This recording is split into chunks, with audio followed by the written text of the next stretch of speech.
আমার আত্মীয় স্বজনরা বলে তুমি অধ্যক্ষ, তুমি তার চেয়ে গার্মেন্টসে চাকরি করো যাই।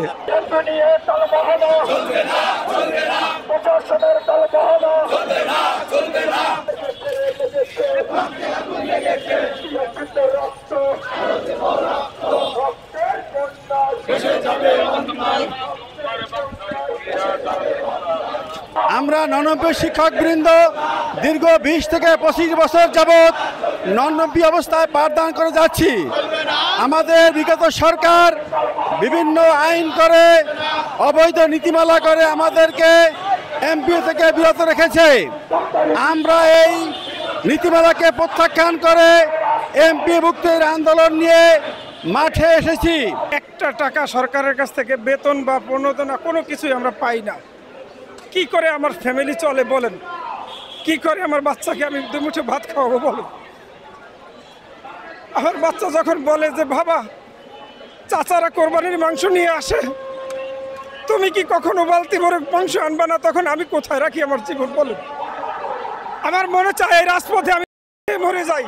আমার আত্মীয় স্বজনরা বলে তুমি অধ্যক্ষ, তুমি তার চেয়ে গার্মেন্টসে চাকরি করো যাই।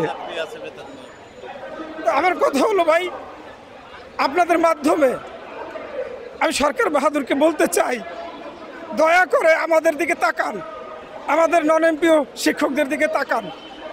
কারণ আমরা খুবই অসহায় জীবনযাপন করি, আমাদের সামাজিক কোনো মর্যাদা নাই, আমরা আত্মীয় স্বজনের কাছে যাইতে পারি না। নন এমপিও কতগুলো প্রতিষ্ঠান আছে আপনি জানেন, কারিগরি আছে, মাদ্রাসা আছে এবং জেনারেল কলেজ আছে, তারপরে কৃষি প্রযুক্তি আছে।